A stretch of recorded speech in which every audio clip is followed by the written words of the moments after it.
What's up guys, magandang araw sa inyo at welcome back again sa ating panibagong spearfishing adventure. So day 2 natin dito sa Barangay Baldok at kahapon doon kami sa Marambong. So dito ngayon guys, so dito lang tayo sa tapat ng Baldok. Susubukan natin dito, sana makauli tayo. Tara, let's go. Ayo po, malang ilang po. Let's go. Ito guys, malapit tayo sa dagat guys. Tapos maglalakad pa tayo ng siguro mga konting oras pa. Konting minuto lang. Yan. May mga kasabay din tayo dito, mga local spiro. Ayan o. Mga local spiro. So sasabay rin sa atin. So yan, maganda. Dahil marami tayong kasama. Aray, sakit sa paa. Lalakad ka dito guys. So, tapos mga corals tong ano. Nakapalang. Ay, sakit guys. Okay, so kasama natin yung mga ano, yung dati nating kasama dun sa Purot. Ayun o. May mga locals pero yung mga nakasama natin dun nung nakaraang taon, mga 3 years ago. Eto rin sila. Guys, so nandito na kami sa spot. Kita nyo naman guys yung pawis natin. Ang sakit kasi guys sa payong ano, mga corals na ano. Pero nandito kami sa spot. Pero yan, yung mga dati natin kasama sa Purot guys, oh, na kasama natin dito ulit. Na nagkatagpo. Let's go. Maglalakad pa kami ng ilang minuto siguro. Salamat at nakadating din kami sa spot. Sakit sa pa guys. Baka pa dito. Kaninong baka to? Nalaglag siguro yan dyan sa ano, sa bundok ko. So tara, let's go. Kasi maglalakad ako, maglalangoy na lang ako. Masanay ako maglangoy guys. Para maglakad dito sa mga bato-bato, masakit sa paa. So sana makauli tayo dito. Let's go. So ayun guys, what's up? At sa wakas, sa 30 minutes ng ating paglalakad at pagtitiis sa paglalakad sa mga matatalas na bato. At dito, buti nakalangoy na tayo at nakapagpahinga at nakapag-relax na. At dito guys, nakapag-load rin tayo ng SG. So dito na magsisimula ang ating paghahunt sa isda. So tara, let's go! At dito guys, sa mga ilang minuto nating paglalangoy dito, may nakita kong ilak sa lugar na to. At dinahandahan kong babaan ang area na to at inambush. Kaso nga lang guys, nung natakot yung mga baitfish dito, biglang tumakbo yung ilak kaya hindi na natin nakikita. So medyo may kailapan ang mga ilak dito, gawa ng marami ding mga local spiro na namamana sa lugar na to. At dagdag mo pa yung mga pag-i-illegal sa lugar na to, kaya napakailap talaga ng mga ilak dito. Kaya wala kaming masyado mapanang isda. So balak ko sana guys na pumana ng mga mulmul or surgeon fish sa area na to. Kaso nga lang guys, medyo maliliit at hindi advisable yung gamit na pana natin. So inverted kasi guys yung gamit nating pana. So medyo overpower kapag tumatama sa bato, talagang tumatagos. At ang mahirap pa dito, medyo mahirap siyang i-load. So napakadami kasi guys na goma na kailangan na ilagay para enough yung power para patalsigin yung bala.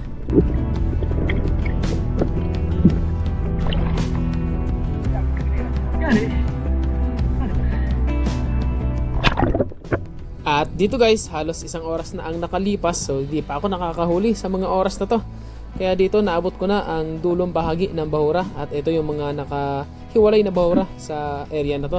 At dito nag-drop ako para naman kahit papano nagbabakasakali tayo na may dumaan na malaki. At dito guys, sa unahan ko may grupo ng big nose unicorn na dito na malalaki. At dito dinastingan ko. At kaso nga lang, medyo may kailapan din ang mga big nose unicorn na to, kaya hindi ko rin ito napana.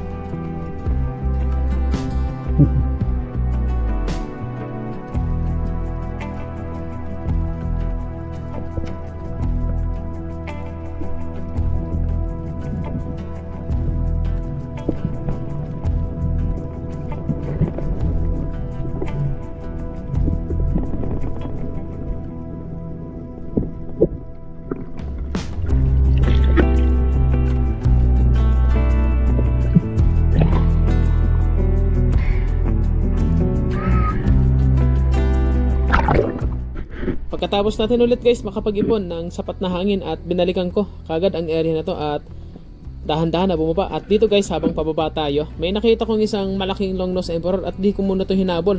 So mas minadali ko muna na makarating tayo sa bottom at makapagsagawa tayo ng ambush. At habang dahan-dahan tayo pababa at saktong-sakto naman guys ang area na to. So napakaganda na mapagtataguan natin dito. At maya-maya lang guys, nung dumaan ito sa harapan ko ay kagad na inatrack ito. So nagdusting tayo kagad at kunin natin yung atensyon niya. At dito na nga, nakaharap na sa atin. At eto, mas malapit na siya. Nung na-close natin kagad yung gap, tinira na natin ito kagad guys. At dahil guys, sa sobrang amo nito at napakalapit, ayun, tumagos sa shooting line ang napakalaking long nose emperor na to. So isang tira lang at kwartang linaw na. Kaya nakabawi tayo sa araw na to guys. So hindi man tayo pinalad sa mga malilit, dito naman tayo pinalad sa napakalaking long nose emperor na to. So pwede na at boundary na tayo sa araw na to.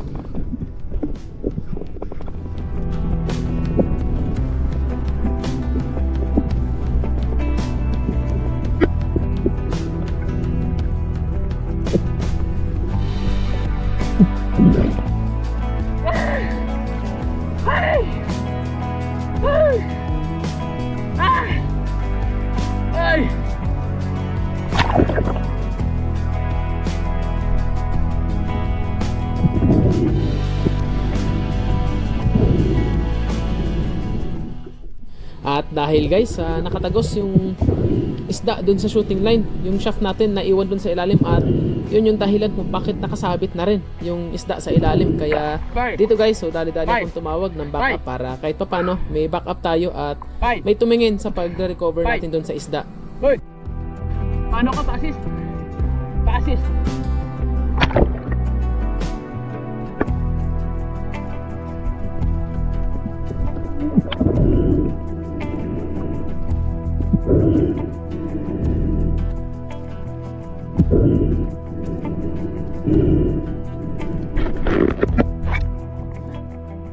Kadali rin. Ay!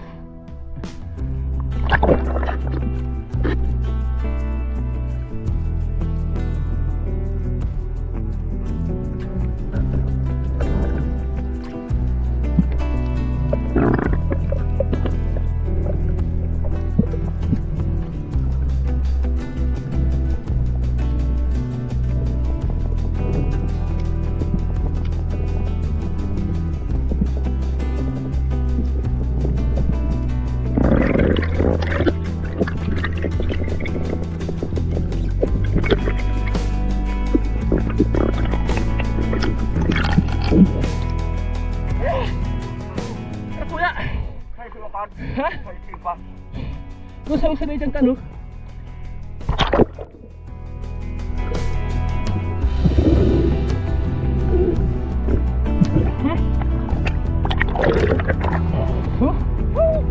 Hi!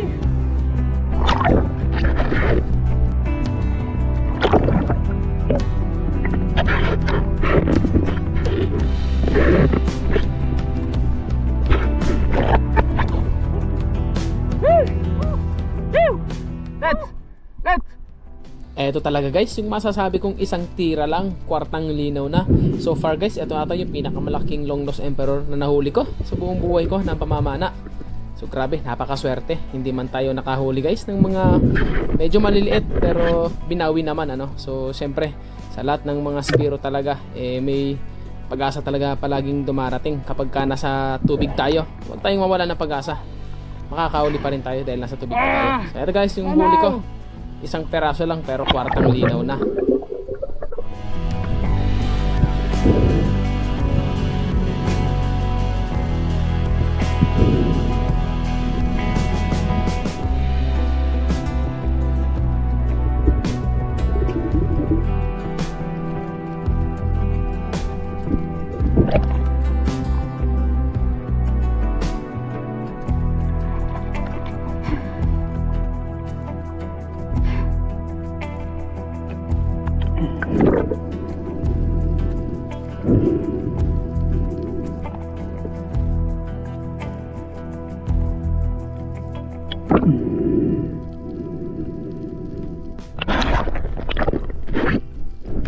Ano? At dito naman guys, so Man? napagpasyan ko na hindi na ako mag-dive kasi nga medyo mabigat yung huli natin at nag-decide na lang ako na kunin yung isda ni Brolito at ako nang bumitbit para kapag kukuha sila ng pang-ulam, makabuelo sila, walang sagabal.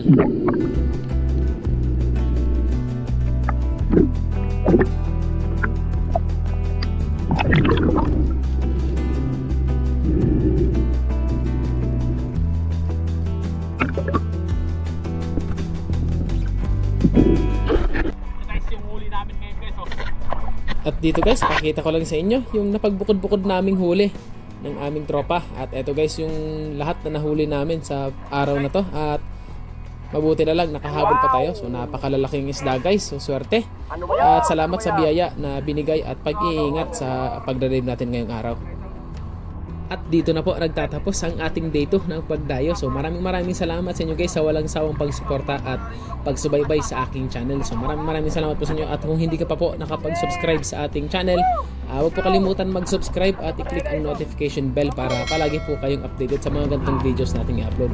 So maraming salamat sa inyo guys. See you sa day 3 ng ating pagdayo.